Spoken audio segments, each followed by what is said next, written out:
हाँ दोस्तों, नमस्कार। स्वागत है आप सभी को मेरे यूट्यूब चैनल जुगनू राज पे। मैं जुगनू कुमार उपस्थित हूँ अपने नए वीडियो के साथ। आज हम क्लास 10th के कुछ ऑब्जेक्टिव क्वेश्चंस जो मैथ का है, जो काफ़ी इम्पोर्टेंट है, जो पिछले बोर्ड एग्ज़ाम में पूछ चुका है, और इस टाइप के कुछ क्वेश्चंस जो बोर्ड एग्ज़ाम में पूछते हैं उसकी चर्चा करने जा रहा हूँ। तो इस प्रश्न में हम कुछ क्वेश्चंस की बातचीत करेंगे, तो आप मेरे वीडियो के साथ लगातार अंत तक बने रहिए। वैसे स्टूडेंट जिनका एग्ज़ाम बहुत जल्द नज़दीक में है, तो ये क्वेश्चंस को अगर जो पूरे लगातार देखेंगे तो उनके लिए काफ़ी ज़्यादा फ़ायदेमंद होगा। चलिए बिना समय गवाए हम अपने वीडियो की शुरुआत करता हूँ। तो सबसे पहला यहाँ पे आप देख सकते हैं कि प्रश्न में जो है क्या कह रखा है। प्रश्न संख्या 1 में देखिएगा, कह रखा है प्रश्न संख्या 1 में कि 22/7 है। तो आप बताइए 22/7 क्या है? परिमेय संख्या, अपरिमेय संख्या, पूर्णांक, इनमें से कोई नहीं। जैसा कि आप जानते हैं कि पाई एक जो है कैसी संख्या? अपरिमेय संख्या। बट यदि 22/7 की बात किया जाए तो ये आपका हो जाएगा परिमेय संख्या। कैसी संख्या? परिमेय संख्या। तो यानी पहला क्वेश्चन का आंसर हो जाएगा ऑप्शन नंबर ए। चलिए आगे बढ़ते हैं, क्वेश्चन नंबर दूसरे की बात करते हैं।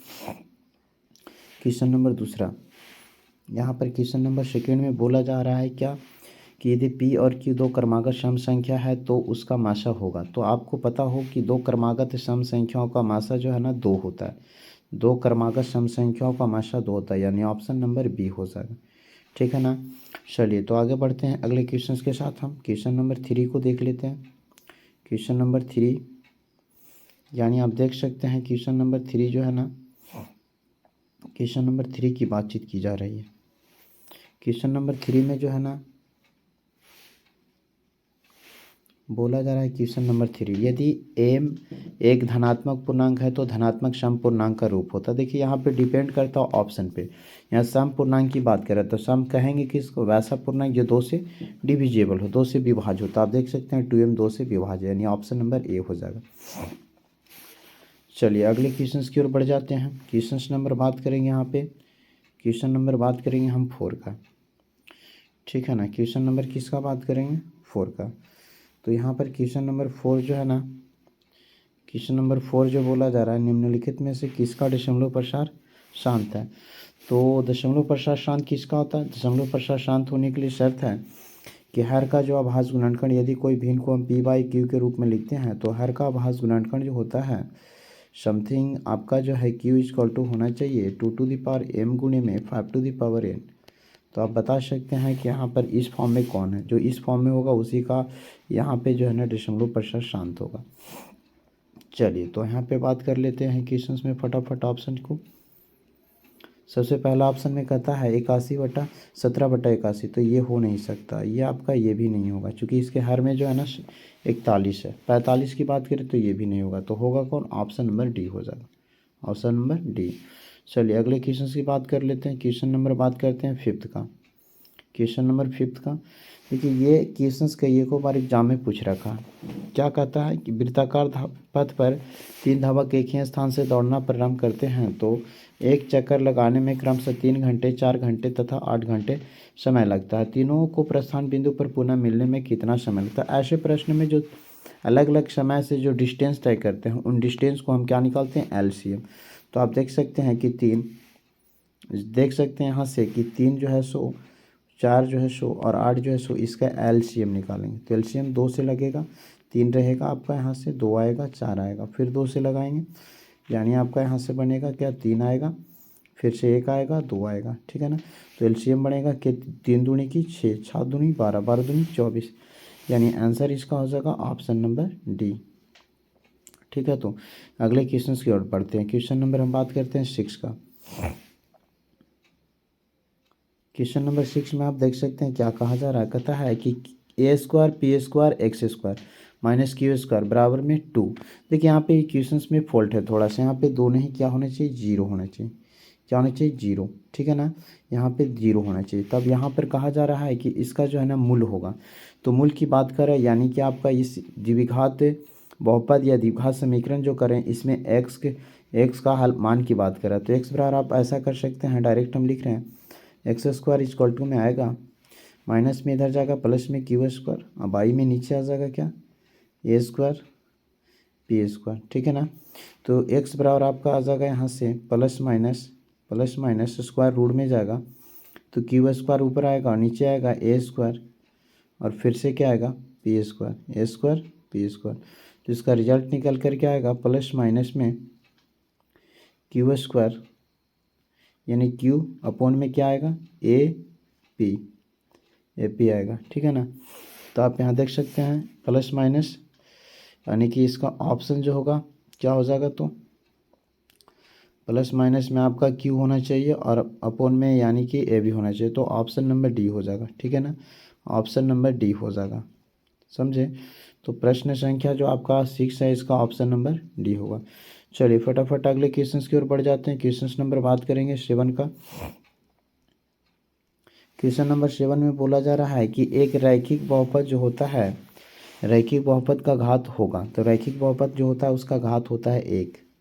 रैखिक बहुपद जो होता है उसका घात क्या होता है, 1 होता है। यानी कि रैखिक बहुपद की बात किया जा रहा है। रैखिक बहुपद का जो घात होगा कितना होगा, तो 1 होगा। याद रखिएगा रैखिक का घात कितना होगा, 1 होगा। द्विघात का 2 होता है और त्रिघात का 3 होता है। चलिए आगे बढ़ जाते हैं अगले क्वेश्चन की ओर। क्वेश्चन नंबर 8 की बात करेंगे। क्वेश्चन नंबर 8 में बोला जा रहा है कि यदि द्विघात बहुपद x square minus 2x plus 5 बराबर 0 के मूल ए अल्फ़ा और बीटा हो तो अल्फ़ा प्लस बीटा का मान। जैसा कि आप जानते हैं अल्फ़ा प्लस बीटा बराबर क्या होता है, अल्फ़ा प्लस बीटा की बात किया जा रहा है। अल्फ़ा प्लस में बीटा, ठीक है ना, बराबर होता है माइनस बी बाई ए। तो अब बताइए माइनस बी कितना है, माइनस बी की बात करें तो -2 है, तो माइनस माइनस क्या आएगा, प्लस आएगा। और ए का वैल्यू कितना 1, यानी कि इसका आंसर आएगा 2, वो भी कैसे प्लस में। अब देख सकते हैं इसका आंसर होगा ऑप्शन नंबर बी, ठीक है ना। 8 का क्वेश्चन का ऑप्शन नंबर बी। चलिए अगले क्वेश्चन की ओर बढ़ जाते हैं। क्वेश्चन नंबर बात करेंगे 9 का। क्वेश्चन नंबर बात करेंगे कितना का, 9 का। क्वेश्चन नंबर 9 में देखिएगा आपका क्या कहा जा रहा है, सबसे छोटी पूर्ण वर्ग संख्या जो 16, 20, 24 प्रत्येक से भाज्य हो वह है। देखिए हम यहाँ पे डायरेक्ट ऑप्शन से चलेंगे, तो आप यहाँ ऐसा कर सकते हैं, वैसी पूर्ण वर्ग संख्या होना चाहिए जो कितना से कटे, 24 से कटे, यानी 16 से कटे, 24 से कटे और कितना से 20 से कटे। ऐसे तो ये भी शायद ही संख्याएं जो है डिविजिबल है, बट यहाँ पे ऑप्शन के अनुसार यदि हम चलें तो डायरेक्ट इसका आंसर हो जाएगा 3600। यानी कि ये संख्या है जो है ना 16 से भी कट रहा, यानी कि 20 से भी कट रहा और 24 से कट रहा, और साथ ही साथ ये पूर्ण वर्ग संख्या, ऐसे ये संख्या भी डिविजिबल है, बट ये डिविजिबल नहीं है। तो सबसे छोटी पूर्ण वर्ग संख्या यहाँ ऑप्शन में ये हो जाएगा, यानी कि ऑप्शन नंबर डी, ठीक है ना। अगले क्वेश्चन की ओर बढ़ते हैं। क्वेश्चन नंबर 10 की बात करेंगे। क्वेश्चन नंबर 10 की बात करें, कहता है कि 6x पर पावर 4xy तथा 12xy का महत्तम समापवर्तक माशा की बात किया जा रहा है। माशा का मतलब होता है जो दोनों में कॉमन हो, उभयनिष्ठ हो। तो यहाँ देख सकते हैं पहले नंबर पे तो आपका 6 कॉमन होगा, यहाँ पर x पर पावर 4 है बट यहाँ पे x पर पावर 1, तो दोनों से x कॉमन होगा, यहाँ y है यहाँ y, यानी इसका आंसर होगा 6xy। तो इसका आंसर आपका हो जाएगा ऑप्शन नंबर डी। चलिए तो बढ़ जाते हैं अगले क्वेश्चन की ओर। क्वेश्चन नंबर 11 की बातचीत करेंगे। क्वेश्चन नंबर 11 की बातचीत करेंगे। क्वेश्चन नंबर 11 क्या कह रहा है सो सुनिएगा। क्वेश्चन नंबर 11 कहता है द्विघात बहुपद एक्स स्क्वायर माइनस 2 के शून्यक है। तो यहाँ पे इसके शून्यक की बात जब किया जाता है ना, तो ऐसे क्वेश्चन में हम देखते हैं एक्स स्क्वायर माइनस में तो इधर जाएगा प्लस में, और एक्स की बात करें तो स्क्वायर रूट में जाएगा, प्लस माइनस में अंडर रूट में आपका आ जाएगा 2, ठीक है ना। 2 का स्क्वायर रूट यही रह जाएगा, यानी कि √2 ही रह जाएगा। तो इसका ऑप्शन क्या हो जाएगा आप बताइए, यहाँ पे ए ऑप्शन हो जाएगा बी, ऑप्शन नंबर बी, ठीक है ना। चलिए तो अगले क्वेश्चन की ओर बढ़ जाते हैं। क्वेश्चन नंबर बात कर लेते हैं। क्वेश्चन नंबर बात करेंगे 12 का, ठीक है ना। तो क्वेश्चन नंबर 12 की अगर जो बातचीत करें तो कहता है कि यदि बहुपद एक्स स्क्वायर प्लस ए एक्स माइनस बी के मूल बराबर परंतु विपरीत चिन्ह। देखिए हम सबसे पहले बराबर की बात कर रहा है, तो मान लीजिए कि पहला शून्य यानी कि अल्फा जो है ना एक्स है, बट बीटा भी जो है क्या एक्स ही है, बीटा भी क्या है एक्स है, लेकिन एक शर्त है, बराबर तो है बट इसका चिन्ह विपरीत है, एक का समथिंग पॉजिटिव है तो एक का क्या है नेगेटिव है, परंतु तो ए का मान चाहिए, तो ए क्या है तो एक्स का गुणांक, यानी हम यहाँ से लेंगे alpha plus beta, alpha plus beta, ठीक है ना, बराबर क्या होता है minus B by A, minus B by A. तो आप ऐसा कर सकते हैं अल्फ़ा का वैल्यू एक्स रखिएगा और बीटा का वैल्यू क्या आ जाएगा प्लस इंटू में क्या आएगा -x आएगा, ठीक है ना। यहाँ पे बी बाई ए की बात करें तो बी का वैल्यू आपका क्या है ये आएगा माइनस में, और ए की वैल्यू क्या है तो 1 है। ये से ये कैंसिल हो जाएगा, यानी रिजल्ट इधर आएगा 0। यहाँ की बात करें तो माइनस से आएगा, जो इधर है प्लस में आ जाएगा, यानी कि इधर चला जाएगा, ए बराबर 0 आ जाएगा। ठीक है ना, यानी 12 का क्वेश्चन जो है ऑप्शन नंबर हम टिक आउट करेंगे, क्या ऑप्शन नंबर टिक आउट करेंगे डायरेक्ट। ठीक है, तो 12 का क्वेश्चन जो है ना इसका ऑप्शन नंबर टिक आउट करेंगे। क्वेश्चन नंबर 12 की बातचीत कर रहे थे, क्वेश्चन नंबर 12 का जो ऑप्शन टिक आउट करेंगे हम, क्या हो जाएगा, ऑप्शन नंबर डी हो जाएगा। ठीक है मेरे साथियों, तो अगले क्वेश्चन की ओर बढ़ते हैं फटाफट। हम यहाँ पे बात किया जा रहा है 12 तक हो चुका है, हम बात करेंगे क्वेश्चन नंबर 13 से।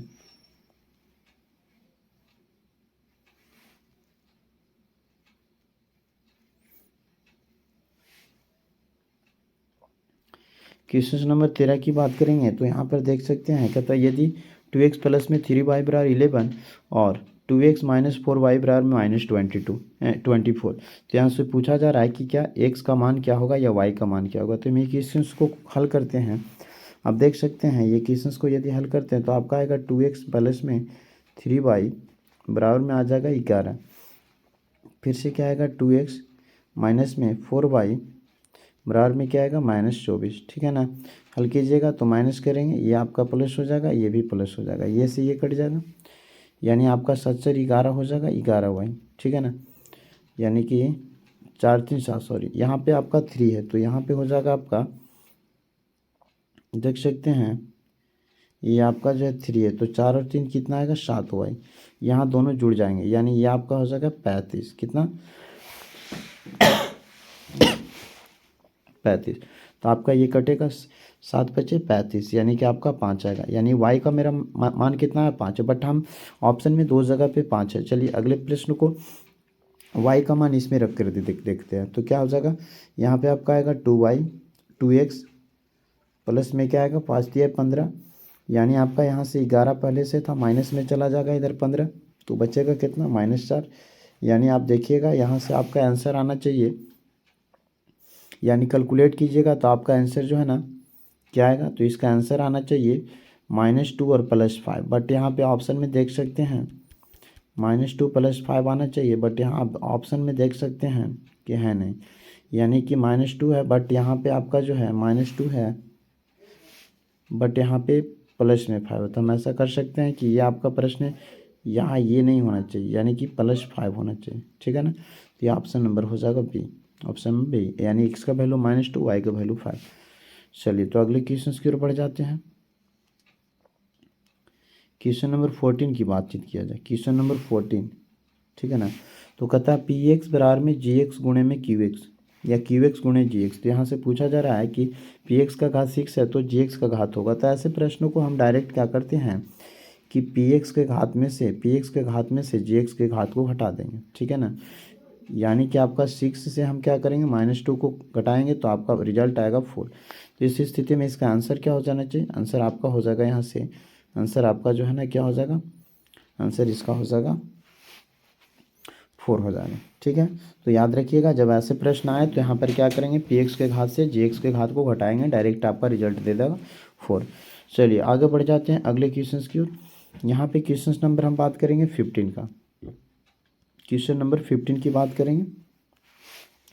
बोल रखा है कि रैखिक समीकरण युग में 2x प्लस में 3y बराबर में 5 एवं 4x प्लस में 6y बराबर में 15 के कितने हल होंगे। तो इसके लिए हमें क्या करना पड़ेगा, आप यहाँ देख सकते हैं ये समीकरण जो दिया गया है, समीकरण जो दिया गया है इसमें शर्त था कि सबसे पहले a1 का वैल्यू 2 है, तो 2 अपॉन यहाँ क्या करेंगे 4 करेंगे, इक्वल टू में क्या आएगा 3 अपॉन क्या आएगा 6 आएगा, इक्वल टू में क्या आएगा यहाँ पे आपका 5th यानी माइनस में आएगा, बट यहाँ पे माइनस में 15 आएगा। ठीक है ना, तो ये आपका देख सकते हैं 2 दूनी की 4 और 3 दूनी की 6 और यहाँ पे आपका क्या आएगा 5 दिए 15, यानी कि आपका एक रिजल्ट जो आएगा, यहाँ पे रिजल्ट जो आएगा देख सकते हैं, रिजल्ट जो आएगा 1/2 आएगा बराबर में 1/2 आएगा बराबर में 1/3 आएगा।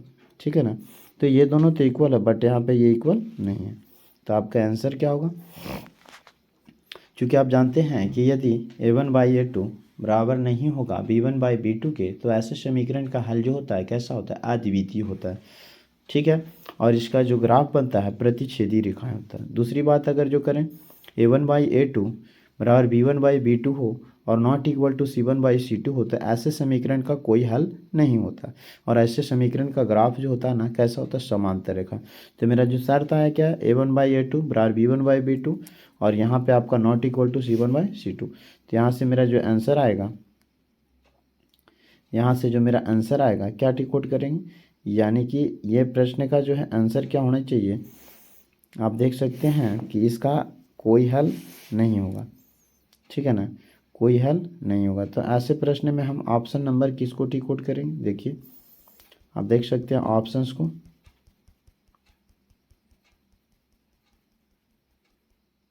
ऑप्शन की बात किया जाए तो ऑप्शन में आप देखिए यहाँ पे सबसे पहले कह रखा है अद्वितीय हल, तो ये नहीं होगा।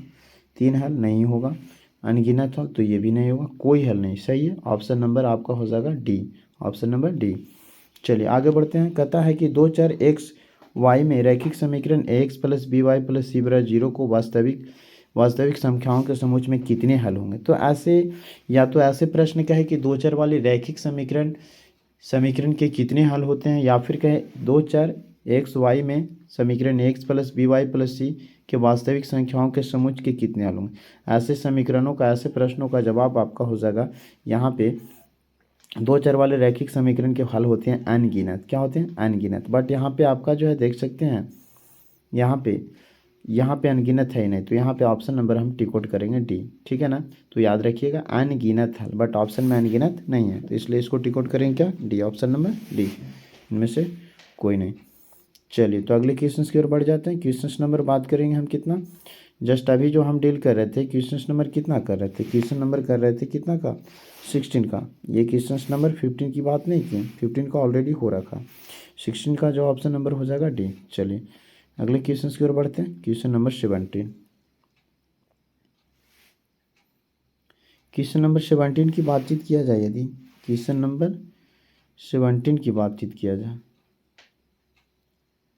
ठीक है ना, क्वेश्चन नंबर 17 की बात किया जाए तो आप देख सकते हैं यहाँ पर बोला क्या जा रहा है, यदि अल्फा तथा बीटा द्विघात समीकरण x square minus 3√3 x minus 12 बराबर 0 के मूल होता है अल्फा माइनस बीटा। देखिए ये भी प्रश्न फॉल्ट है, यहाँ पे अल्फा प्लस बीटा होना चाहिए। ठीक है ना, अल्फा प्लस बीटा और फिर से -√3 का मान क्या होगा। तो यहाँ पे अल्फा प्लस बीटा का मान पहले हम निकालते हैं, यानी अल्फा प्लस बीटा माइनस में √3। ठीक है ना, तो अल्फा प्लस बीटा का मान क्या होगा, अल्फा प्लस बीटा के मान की बात किया जाए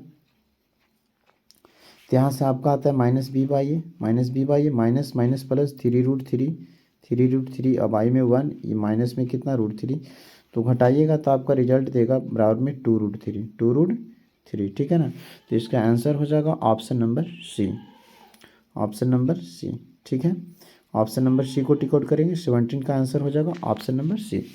चलिए आगे बढ़ जाते हैं अगले क्वेश्चन की ओर। बात करेंगे क्वेश्चन नंबर 18 का। क्वेश्चन नंबर 18 की बात किया जाए, क्वेश्चन नंबर 18 का क्या कहा जा रहा है, द्विघात समीकरण के विवेचक का मान 0 से बड़ा होने पर दोनों मूल होंगे। देखिए तीन शर्त था, तीनों शर्त को देखते हैं। सबसे पहले d = 0 होता है, d = 0 होता है तो मूल होता है वास्तविक एवं समान। ठीक है ना, यदि d का मान जो है ना, d का मान कहता है >0 हो जाए तो यहाँ पे इसका मूल जो है ना वास्तविक एवं असमान होता है, वास्तविक एवं असमान या भिन्न भी कर सकते हैं। ठीक है ना, तीसरा शर्त है कि d <0 हो जाए, d का मान 0 से छोटा आ जाए। तो इस ऐसे समीकरणों का कोई वास्तविक मूल नहीं होता है, यानी कह सकते हैं कि मूल अवास्तविक होगा। मूल कैसा होगा, अवास्तविक। बट हमारा जो प्रश्न कर रहा है कि द्विघात समीकरण के विवेचक का मान 0 से बड़ा, यानी कि ये शर्त 0 से बड़ा, तो 0 से बड़ा होने के लिए शर्त क्या बताया गया है कि मूल कैसा होगा, वास्तविक एवं असमान, यानी कि भिन्न। ऑप्शन नंबर हम ए टिक आउट करेंगे 18 का। ठीक है ना, चलिए फटाफट आगे बढ़ जाते हैं। क्वेश्चन नंबर 19 की बात कर लेते हैं। क्वेश्चन नंबर 19 की बात करेंगे। क्वेश्चन नंबर 19 में आप देख सकते हैं ना, क्वेश्चन नंबर 19 की बात किया जाए तो आप देख सकते हैं कि समीकरण 3√3 x² प्लस में 10x प्लस में √3 बराबर 0 का विवेचक बराबर, विवेचक कहते हैं किसको, यानी कि आप यहाँ से देखिए a b c का मान सेलेक्ट कीजिएगा, विवेचक यानी कि d बराबर क्या होगा, b² माइनस में 4ac, b² माइनस में 4ac। तो यहाँ b का वैल्यू कितना, 10 का स्क्वायर यानी कि 100 लिख देंगे, माइनस 4ac यानी कि 4 गुणे ए का वैल्यू कितना 3√3 और सी का वैल्यू √3, यानी कि यहाँ से रिजल्ट मेरा जो आएगा 3 3 9 और 9 गुणे 3, 9 गुणे 3, चूँकि हम डायरेक्ट लिख रहे हैं यहाँ पे, ठीक है ना।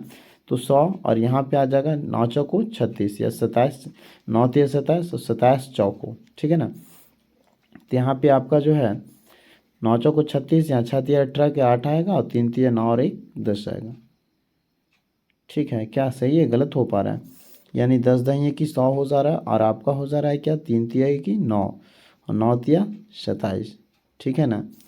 3 तिहाई की 9 नहीं गलत हो जा रहा है, आप यहाँ पे देख सकते हैं कि इसका सॉल्यूशन जो है ना गलत हो रहा है। क्या, चूँकि गलत क्या हो रहा है तो हमारे यहाँ पे हम स्क्वायर ले रहे हैं, फार्मूला सही है। एक्चुअली में फार्मूला क्या होता है, डी बराबर मेरा होता है बी स्क्वायर, डी बराबर में विवेचक बराबर फार्मूला होता है बी स्क्वायर माइनस में 4ac, ठीक है 4ac। यदि b की बात किया जाए तो यहाँ पे 10 का स्क्वायर 100 आ जाएगा, माइनस में हम गलती क्या हो रहा था तो यहाँ पे आ जाएगा 4 इंटू ए का वैल्यू क्या आएगा 3√3, ठीक है ना, और c का वैल्यू क्या आएगा √3। तो ये तो 100 रहेगा, बट यहाँ पे देखिएगा कि ये 3 और 3 मिलके 3 दे देगा, यहाँ पे 3 3 9 चौको 36 आ जाएगा, ठीक है ना। 36 का स्क्वायर रूट, यदि 100 से 36 को घटाइएगा तो रिजल्ट आएगा 64, ठीक है। तो हम 64 को टिकट करेंगे, यानी ऑप्शन नंबर सी, ठीक है मेरे साथियों। आगे बढ़ते हैं अगले क्वेश्चन की ओर। चलिए क्वेश्चन नंबर बात कर लेते हैं 20 का।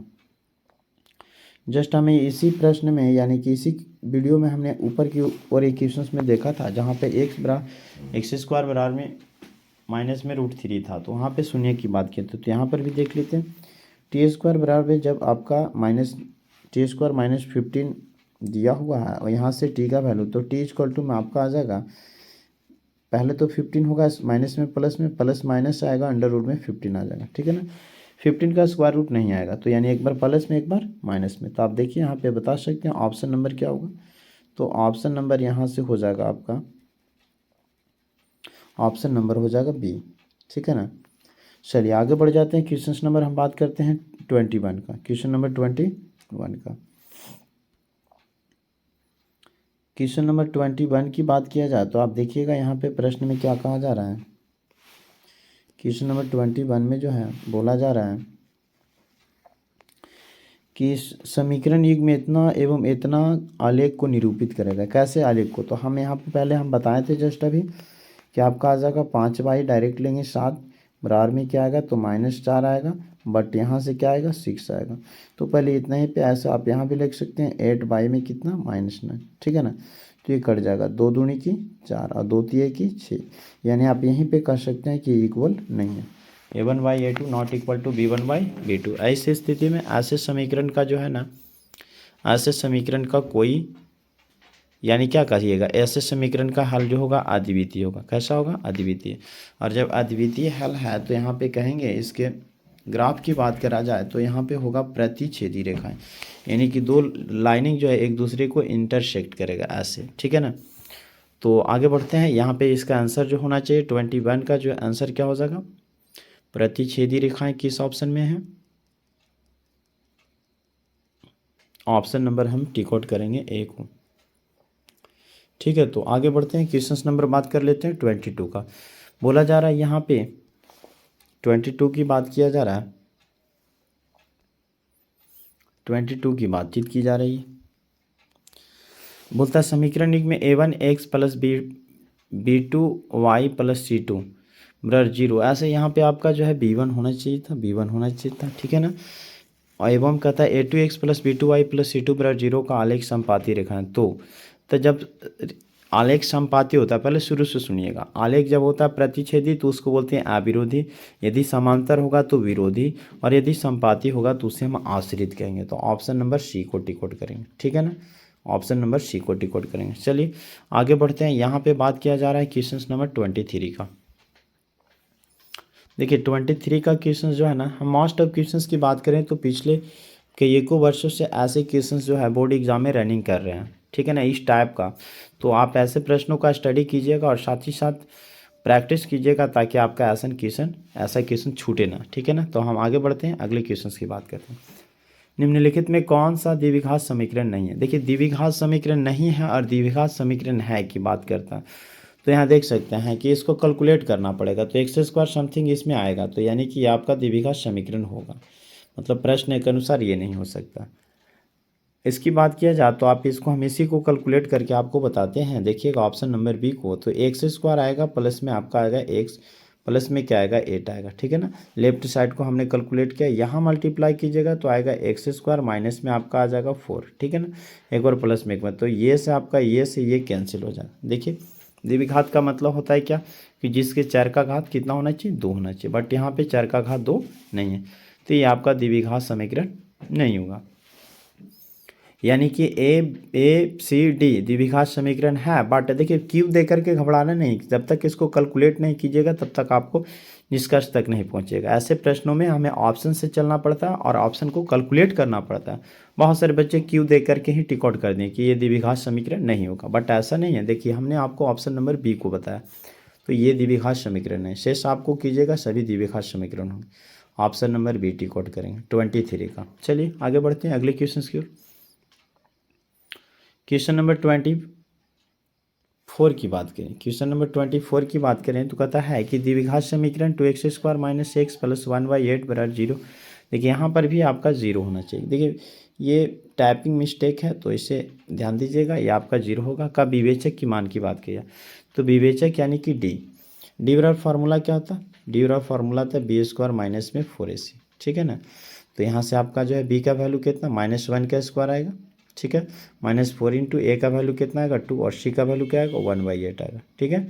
तो आप देखिए यहाँ से आपका 1 का स्क्वायर रूट क्या आएगा, 1 का स्क्वायर रूट 1 प्लस में देगा, ये आपका 4 दूनी की 8 और 2 से 2 क्या होगा कट जाएगा, यानी यहाँ पर भी आपका 1 आ जाएगा, 1 से 1 कैंसिल होगा, यानी इसका विवेचक आएगा 0। तो आप बताइए ऑप्शन नंबर ए में -√3 -3 -2 -1, तो यहाँ ऑप्शन नंबर होना चाहिए था डी, ऑप्शन नंबर क्या डी, ठीक है ना। चलिए तो आगे बढ़ जाते हैं। तो हम प्रश्न संख्या बात करेंगे 25 का, 25 प्रश्न संख्या 25 की बातचीत करेंगे। 25 में कहता है किसी समांतर श्रेणी का nवां पद 3 प्लस में 4n है तो सार्वंतर होगा। देखिए सार्वंतर की बात किया जा रहा है, विवेचक की बात किया, सॉरी डी की बात किया जा रहा है ना। सार्वंतर यानी कि कॉमन डिफरेंस की बातचीत की है। तो कॉमन डिफरेंस निकालने के लिए हमने शॉर्ट ट्रिक बताया था कि जब आपका nवां पद यानी कि tn दिया रहा है, विस्तार से भी इसे हल करेंगे, बट आप इसको याद रखिएगा 3 प्लस में 4n है ना। तो यहाँ पे याद रखना ये है कि n के साथ आपका जो गुणांक होगा, ठीक है ना, n के साथ जो गुणांक होगा उसको चिन्ह सहित ले लेना है। चिन्ह सहित का मतलब यदि प्लस में तो प्लस में, माइनस में तो माइनस में। तो यहाँ पे आप देख सकते हैं n के साथ गुणा में आपका जो है 4 है, तो यहाँ पे सार्वंतर की बात किया जाए तो डी बराबर आपका हो जाएगा 4, ठीक है ना। तो ज़्यादा कैलकुलेट करने की आवश्यकता नहीं है, डायरेक्ट ऑप्शन नंबर हमने बी को टिक आउट कर दिया। याद रखना यदि हम एक बात यहाँ कहें कि यदि 5 माइनस में 2n है, 5 माइनस में 2n, तो यहाँ पूछे कि डी का वैल्यू क्या होगा, तो डी के वैल्यू की बात करेंगे तो क्या आ जाएगा -2, बट हमने आपको यहाँ पे ये क्वेश्चंस की डिस्कशन किए। चलिए आगे बढ़ जाते हैं। क्वेश्चन नंबर बात करेंगे हम यहाँ पे 26 का, क्वेश्चन नंबर कितना का 26 का। देखते हैं क्वेश्चन नंबर 26 क्या कहा जा रहा है। यहाँ पे बोला जा रहा है क्वेश्चन नंबर 26 में ना, यहाँ क्वेश्चन नंबर 26 बोला जा रहा है समांतर श्रेणी √5 √20 √45 का चौथा पद की बात कर रहा है, यानी पहला दूसरा तीसरा दिया और चौथे पद की बात कर रहा है। तो ऐसे प्रश्नों में आप देखिएगा पहला में आपका क्या है √5 है, पहला में आपका √5 है, ठीक है ना। तो इसका तो स्क्वायर रूट समथिंग कुछ बाहर नहीं। दूसरा को अगर जो देखते हैं तो आपका रूट आ रहा है यहाँ 4 गुणे 5, ठीक है। तीसरा को अगर जो आप देखते हैं तो यहाँ आएगा 9 गुणे 5, ठीक है ना। तो ये आपका रूट में, अगर जो चौथा बात किया जाए तो यहाँ 1 होल स्क्वायर नंबर में 5 से मल्टीप्लाई करके लिखा जा रहा है स्टार्टिंग से, तो 1 गुणे 5, यहाँ 4 गुणे 5, यहाँ 9 गुणे 5, तो अगर 16 गुणे 5 आना चाहिए, 16 गुणे 5 यानी कि रूट में। तो ऐसे प्रश्नों को हम क्या करेंगे 16×5 ऑप्शन नंबर डी हो जाएगा, ठीक है ना। तो थोड़ा सा सेंसली भी काम करना पड़ेगा। यदि ऐसे क्वेश्चंस को हल करेंगे तो बहुत सारे बच्चे कन्फ्यूज हो जाते हैं और जो मन में आता है वो ऑप्शन को टिक आउट कर देते हैं और अक्सर ये प्रश्न आपका गलत हो जाएगा। तो ध्यान देना है थोड़ा सा, रीजनिंग टाइप का प्रश्न है, ऐसे प्रश्नों को आप देखिएगा। चलिए 26 तक हमने करवाया, चलिए आगे बढ़ते हैं 27 की ओर, ठीक है ना। 27 की बात करें,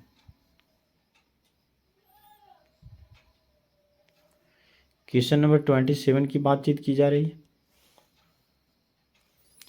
क्वेश्चन नंबर 27। बोल निम्नलिखित में से कौन समांतर श्रेणी में नहीं। देखिए यहाँ पे प्रश्न जो है इससे भी दो टाइप का प्रश्न बनता है। पहला समांतर श्रेणी में है, दूसरा समांतर श्रेणी में नहीं है। चलिए तो एक एक करके ऑप्शन को देखना होगा। तो 1 का स्क्वायर 1 आएगा, यहाँ पे 5 × 5 = 25 आएगा, ठीक है ना। यहाँ 7 × 7 = 49 आ जाएगा, और यहाँ पे आपका 73। देखिए ये 3 नहीं है, 7 पर पावर 3 नहीं, 73 है। तो अब देखिएगा 24 का डिफरेंस है, इसमें 24 का डिफरेंस है ना। तो ये आपका एपी में होगा, क्योंकि कॉमन डिफरेंस इक्वल है। इसकी बात करें तो यहाँ आपका 2 है, ये आएगा 2√2, ये 3√3, ये 4, तो ये भी आपका एपी में है, तो ये नहीं हो सकता। अगले प्रश्न की बात किया जाए यहाँ पे, है ना, यानी कि प्रश्न संख्या सेम हम 27 का ही देख रहे हैं, बट आप यहाँ पे देख सकते हैं कि ये भी आपका एपी में होगा, क्योंकि यहाँ पे +4 होते जा रहा, +4 होते जा रहा। ये बात करें तो ऐसा 0.2, 0.22, 0.223, 0.222, तो ऐसे प्रश्न कभी एपी में नहीं होता। तो ऑप्शन नंबर यहाँ पे आपका हो जाएगा क्या, ऑप्शन नंबर क्या होगा, डी होगा। ये आपका आंसर नहीं होगा, ऑप्शन नंबर क्या होगा, डी होगा। चलिए तो अगले क्वेश्चन की ओर बढ़ जाते हैं। बात करेंगे 28 का।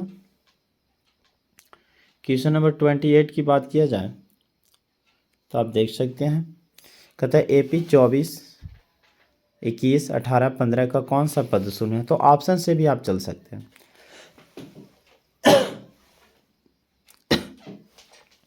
ऑप्शन से बातचीत किया जाए तो आप देख सकते हैं इसका पहला पद आपका जो है ना कितना है, पहला पद की बात किया जाए तो 24 है, शून्य की बात किया जा रहा है। डिफरेंस कितना का, तो -3 का डिफरेंस है ना।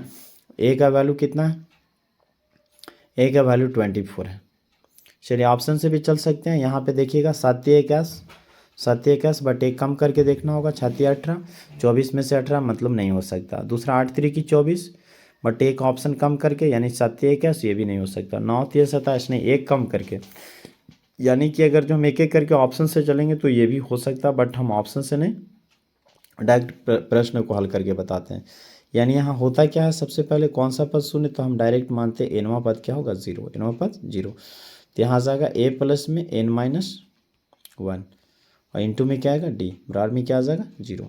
चलिए a का वैल्यू क्या आएगा 24 आएगा, प्लस में n-1 इंटू डी, बराबर डी का वैल्यू कितना, तो डी का वैल्यू हमने आपको बताया -3 है, = 0।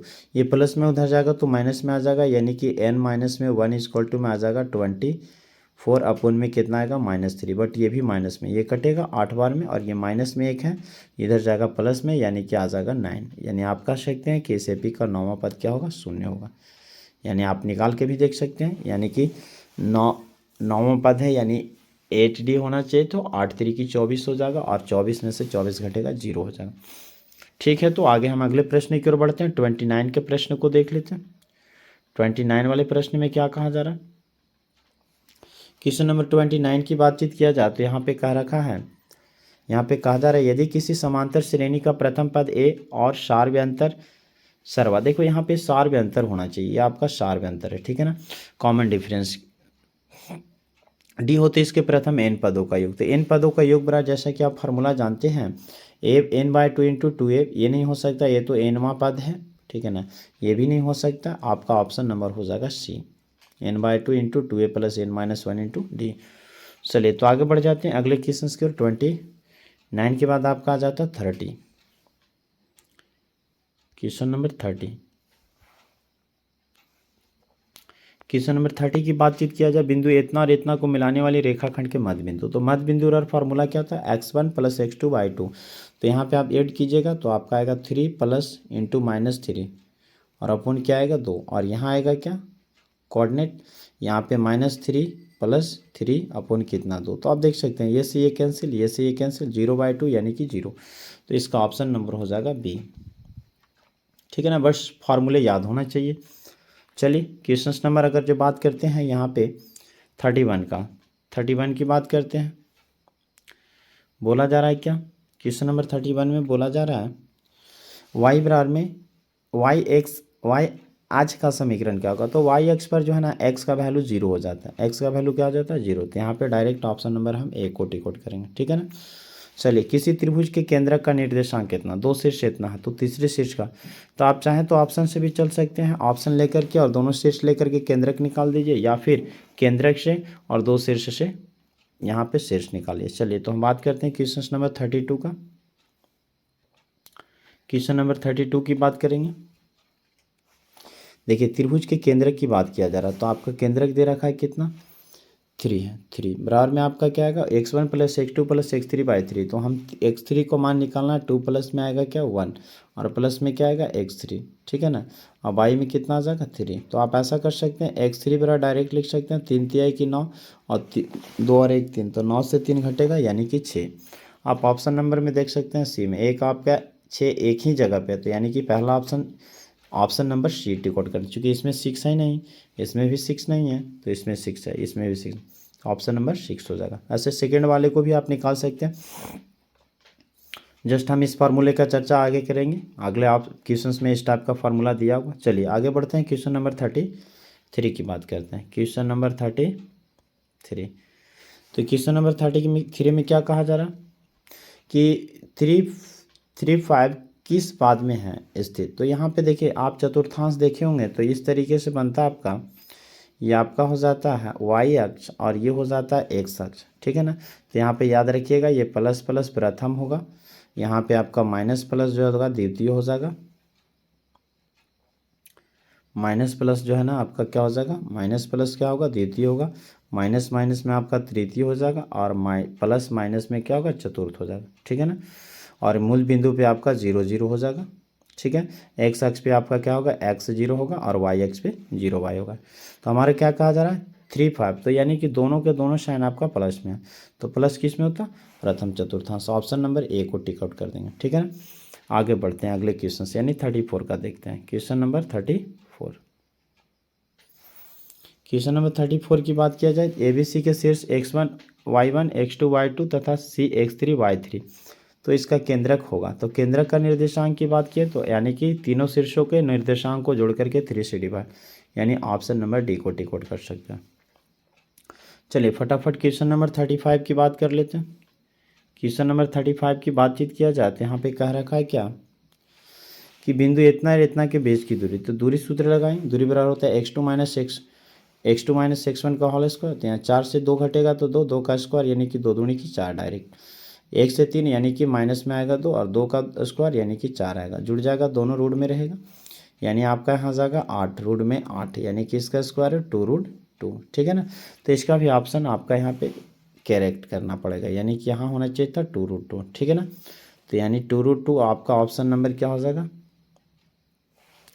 2√2 आंसर आ रहा है ऑप्शन नंबर यहाँ पे जो है ना, क्वेश्चन नंबर आपका जो है ना 35 का ऑप्शन नंबर बी हो जाएगा, ठीक है ना। चलिए तो आगे बढ़ जाते हैं, अगले क्वेश्चन की ओर बात करते हैं। क्वेश्चन नंबर 36, क्वेश्चन नंबर 36 की बात करेंगे। क्वेश्चन नंबर 36 की बातचीत किया जाए तो साइन 90 डिग्री माइनस थीटा बराबर क्या होगा। तो साइन 90 डिग्री माइनस थीटा जो है किसका पूरक होता है, कॉस थीटा का, ठीक है ना। तो ऑप्शन नंबर बी को टिक आउट कर देंगे। चलिए आगे बढ़ जाते हैं, 37 की बात करते हैं। क्वेश्चन नंबर 37 की बातचीत किया जाए तो यहाँ पर बोला जा रहा है कि a के किस मान के लिए साइन 2a बराबर में 2 sin a इक्वल हो जाएगा। तो यहाँ पर आप देख सकते हैं कि साइन 2a की बात किया जा रहा है, साइन 2 इंटू ए का वैल्यू हम ऑप्शन से चल रहे हैं 0 ले रहे हैं, बराबर में 2 इंटू साइन आपका आ जा रहा है क्या 0 डिग्री, ठीक है। तो यहाँ पे आपका साइन 2 इंटू 0 यानी साइन 2 0 डिग्री हो जाएगा और 0 का वैल्यू कितना होता है 0, बराबर में यहाँ आएगा 2 गुणे में 0 आ जाएगा और टोटल 0, यानी कि इसका आंसर हो जाएगा ऑप्शन नंबर ए, ठीक है। चलिए अगले क्वेश्चन की ओर बढ़ जाते हैं। क्वेश्चन नंबर बात करेंगे 38 का। क्वेश्चन नंबर 38 की बातचीत करेंगे। तो 38 की बातचीत किया जाए तो tan थीटा बराबर होता है 12/5, तो साइन थीटा का मान तो आपको पता है 12 है पी का वैल्यू और एच बी का वैल्यू कितना है, बी का वैल्यू 5 है, तो एच का वैल्यू जाहिर सी बात है कि इसका निकल के आएगा 13, यानी ऑप्शन नंबर हम टिक आउट कर देंगे किसको, बी को, साइन थीटा की बात किया जा रहा है। अगला क्वेश्चन आपका बात करेंगे कितना का, 39 की बातचीत किया जाए। क्वेश्चन नंबर 39 की बातचीत किया जाए तो यहाँ पे क्या कर सकते हैं, क्वेश्चन नंबर 39 देख सकते हैं कि tan 45 और tan 60 का रेशियो, तो tan 45 का मान 1 होता है और tan 60 के वैल्यू की बात किया जाए तो √3 हो जाता है, ठीक है ना। तो इसका 1:√3, बहुत सारे बच्चे 1:3 को टिक आउट कर देते हैं, या √3 अनुपात देखना है, 1 पहले और √3 बाद में, option number C tick out करेंगे, ठीक है। चलिए अगले क्वेश्चन की ओर बढ़ जाते हैं। क्वेश्चन नंबर 40 की बात करते हैं। क्वेश्चन नंबर 40 में जो है ना आपका क्या कह रखा है सो सुनिए। कहता है कि यहाँ देखिए ये भी क्वेश्चन फोल्ट है, यानी कि यहाँ पे 9 होना चाहिए। ठीक है, तो 9 सेक स्क्वायर है, माइनस में 9 है, तो 9 को कॉमन करेंगे तो आपका आ जाएगा क्या, सेक स्क्वायर है, सेक स्क्वायर ये आ जाएगा। ठीक है, तो और माइनस में 10 स्क्वायर है, 10 स्क्वायर ये आएगा। ठीक है, और यहाँ से इसका वैल्यू 1 होता है, 1 × 9 यानी कि आपका आंसर आ जाएगा 9। ठीक है, तो इसका ऑप्शन नंबर क्या टिकोड करेंगे, 9 टिकोड कर देंगे। चलिए तो आगे बढ़ जाते हैं। फार्मूला बेसिस क्वेश्चन था, बट थोड़ी सी कॉमन सेंस लगाना था कि 9 को कॉमन करके बाकी बाद फार्मूला का जो वैल्यू था उसको पुट कर देना था। चलिए क्वेश्चन नंबर 41 की बात कर लेते हैं।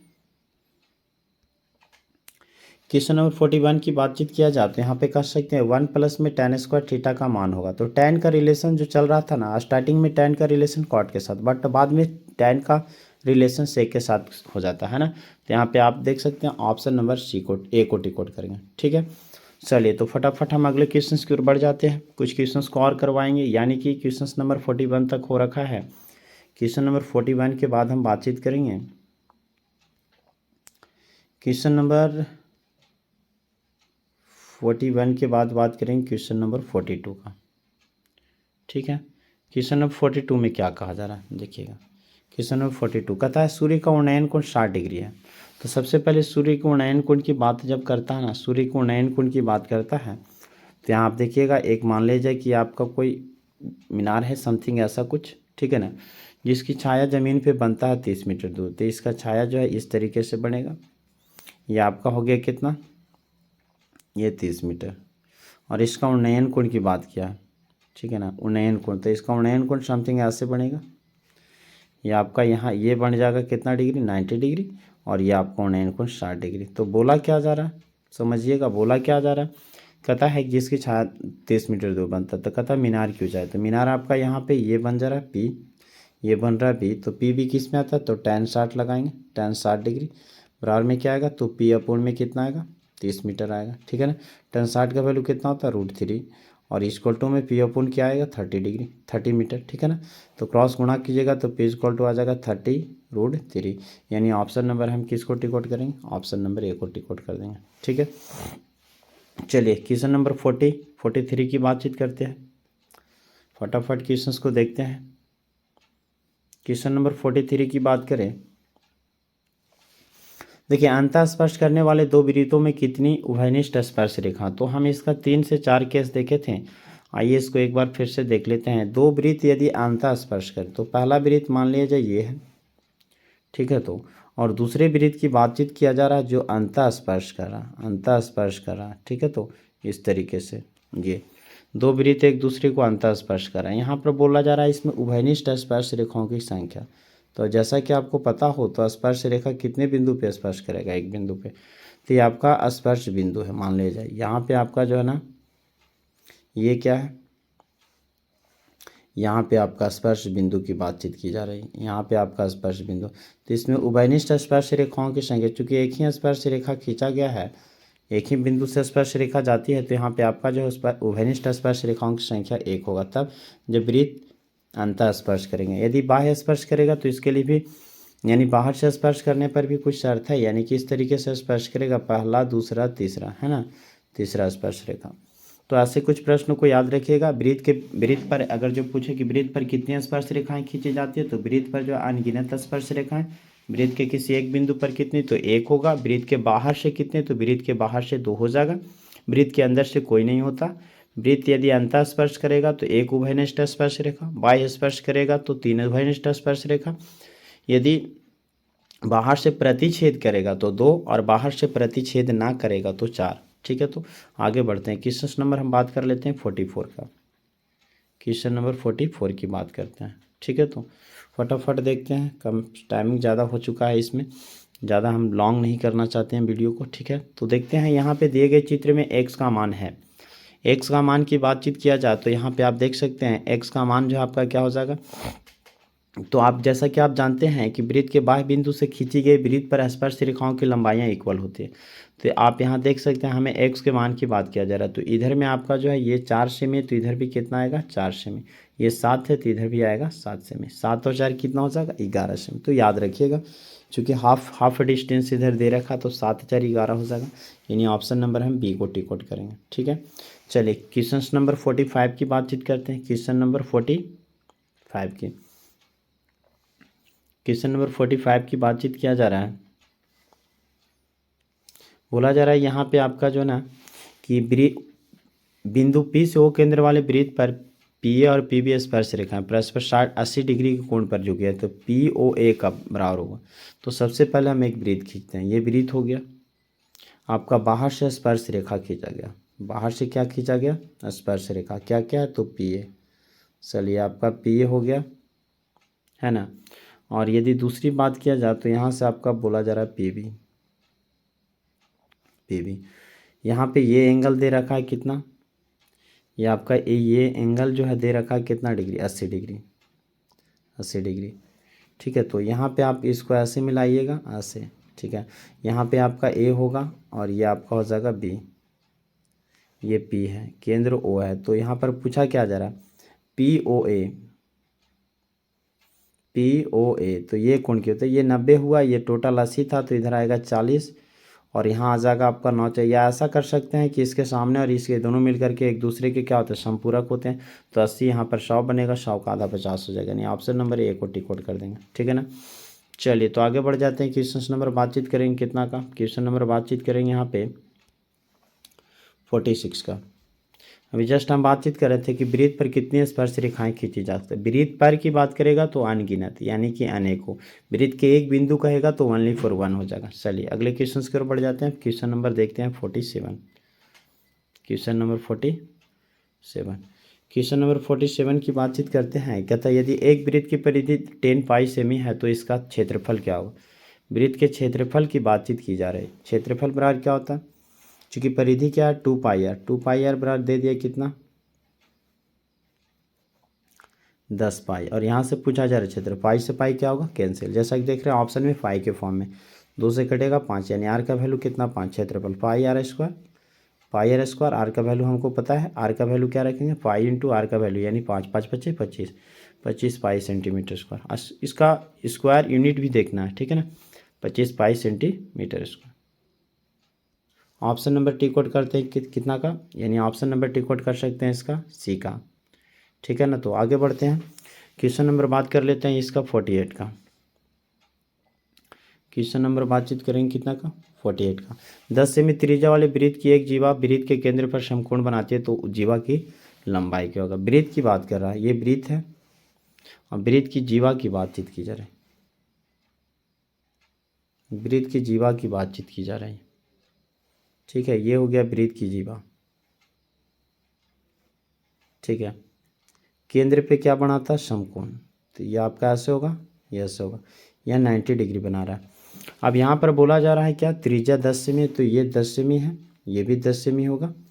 ठीक है ना। तो यहाँ पर पूछा जा रहा है जीवा की लंबाई। ये 10 है तो ये भी आपका समथिंग, यहाँ पे आप देख सकते हैं एक 90 डिग्री बनेगा, यानी ये आपका जो है इधर त्रिज्या ये 90 डिग्री था, तो ये 45 और ये भी 45। यहाँ से लगाएंगे हम tan 45, या आप यहाँ से sin 45 अप्लाई कर सकते हैं। चूँकि हमको चाहिए क्या? जीवा की लंबाई ये चाहिए। तो ये आपका कर्ण हो जाएगा और ये आधार हो जाएगा। तो कर्ण और आधार किस में आता है? कॉस थीटा में। तो कॉस थीटा लगाइएगा। कॉस थीटा की बात करें तो आपका हो जाएगा ये समथिंग, इसको मान सकते हैं एक्स अपॉन कितना आएगा? 10 आएगा। कॉस 60 की बात करें, कॉस 45 की बात किया जाए तो 1/√2। ठीक है ना। ये एक्स का वैल्यू क्या है? तो एक्स का वैल्यू हमको जैसा कि पता है क्या कर सकते हैं, एक्स ही रहेगा, बट यहाँ आएगा 10, यानी कि √3x बराबर में आपका जो है √2x इसक्वल टू में 10 आएगा, यानी एक्स का वैल्यू की बात किया जाए तो 10/√2 आएगा। ठीक है ना। ये से ये कैंसिल हो जाएगा 5√2। बट फिर से ध्यान दें कि हम हाफ पार्ट का जो है ना, हाफ पार्ट का वैल्यू ये 2√2 निकालिए। यहाँ से यहाँ तक आपका 2√2, यहाँ से यहाँ तक दो, इसका 2 गुना क्या हो जाएगा? तो 5√2, यानी कि 5√2 का 2 गुना 10√2। ठीक है, तो ऑप्शन यहाँ पे टिक आउट कर सकते हैं हम 10√2। ठीक है ना, यानी ऑप्शन नंबर हम टिक आउट कर सकते हैं 10√2। ठीक है, सेंटीमीटर। एक बात और ध्यान देना है, यहाँ पे जो है ना 2 जगह पे 10√2 है, तो याद रखिए स्टार्टिंग से जो फर्स्ट में आता है उसी का परिवेशी किया जाता है। तो फर्स्ट में आपका 10√2 आया है, उसी में हम टिक आउट करेंगे। ऑप्शन नंबर कितना, तो हो जाएगा यहाँ पे 10√2 C। ठीक है, आगे बढ़ते हैं, जीवा की बात किया जा रहा था। क्वेश्चन नंबर फटाफट देख लेते हैं, क्वेश्चन नंबर 49 का। क्वेश्चन नंबर 49 की बातचीत की जा रही है। बोला जा रहा है कि 1000 चक्कर, बोला जा रहा है 1000 चक्कर लगाने में पहिया 88 किलोमीटर तय करता पहिए का क्षेत्रफल का। तो ऐसे प्रश्नों में याद रखिएगा कि चक्रों की संख्या पता है और दूरी दिया हुआ हो तो हमें क्षेत्रफल निकालना। तो सबसे पहले हमें तो लगता है यहाँ पे क्षेत्रफल ना होकर के पहिए की परिधि होना चाहिए, क्योंकि ऑप्शन में मीटर है समथिंग, तो यहाँ क्षेत्रफल ना होना चाहिए, क्या होना चाहिए, परिधि, क्षेत्रफल ना होकर के क्या होना चाहिए था, व्यास होना चाहिए था, या जो भी हो हम कैलकुलेट करते हैं उसके बाद आपका ऑप्शन के अनुसार हम आपको बताते हैं। तो सबसे पहले टोटल दूरी में हम टोटल चक्रों की संख्या से डिवाइड करेंगे तो परिधि निकलेगा, यानी 88 में हम डिवाइड करेंगे, 88 में डिवाइड कर देंगे कितना से, तो 1000 से। ठीक है, तो 1000 से डिवाइड कीजिएगा इसको किलोमीटर में, तो मीटर में कन्वर्ट कीजिएगा, ये से ये कट गया, ये आपका निकल गया 2 पाई यार, 2 पाई। ठीक है, 2 से कटेगा 44 बार में। ठीक है ना, पाई का वैल्यू 22/7, 22/7 बराबर में क्या आएगा, तो यहाँ से आपका आ जाएगा क्या, 44। ठीक है, 22 दूनी 44, यानी कि आर का वैल्यू आ गया 7 दूनी की 14। बट हम यहाँ कहेंगे यही कि इसका शायद आपका जो है ना क्षेत्रफल नहीं होना चाहिए, यहाँ पे क्षेत्रफल के जगह पे आपका शायद जो है ना क्या होना चाहिए, व्यास होना चाहिए। ठीक है, तो व्यास यदि पूछता है ऐसे प्रश्न में, यदि व्यास पूछता है 49 की बात कर रहा तो व्यास के लिए क्या करेंगे, व्यास के लिए आपका हो जाएगा option number D, option number D को टिकोड, सी को टिकोड करेंगे, सॉरी सी को टिकोड करेंगे। चलिए अगले प्रश्न की ओर बढ़ जाते हैं। यदि एक गोले जिसकी त्रिज्या 2r है तो उसका आयतन क्या होगा, तो आयतन की बात किया गया क्वेश्चन नंबर 50, क्वेश्चन नंबर 50 की बात की, त्रिज्या कितना है, 2r है। ठीक है ना, त्रिज्या 2r है, आयतन बात किया जा रहा है तो 4/3 होता, 4/3 पाई r³ तो r यानी 2r का क्यू यानी कि 4 गुणे में 4/3 गुणे पाई रहेगा, और 2 दूनी की 4 दूनी की 8, 8 r³ हो जाएगा। ठीक है, 8 चौको 32 यानी कि 32 पाई r³ बाई में कितना आएगा, 3। ठीक है, तो इसका ऑप्शन नंबर ए हो जाएगा। ठीक है मेरे दोस्तों, तो इस वीडियो को यदि अच्छा लगा हो तो लाइक कीजिएगा, आप मेरे चैनल पे हैं तो मेरे चैनल को सब्सक्राइब कीजिएगा और अपने साथियों के साथ शेयर कीजिएगा जो बहुत जल्द बिहार बोर्ड का एग्ज़ाम देने वाले हैं। नेक्स्ट टाइम में हम और 50 क्वेश्चंस को लेकर के आते हैं, चूँकि इसका सेकेंड पार्ट एक ही साथ करने में काफ़ी ज़्यादा समय लग जाएगा। ठीक है, तो एक बार आप इस क्वेश्चंस को ज़रूर देखिएगा ताकि आपका एग्ज़ाम में ये सारी चीज़ें हेल्पफुल हो। ठीक है, तो तब तक के लिए सभी को बाय बाय। ठीक है, हम इस सेशन को इसी समय एंड करते हैं।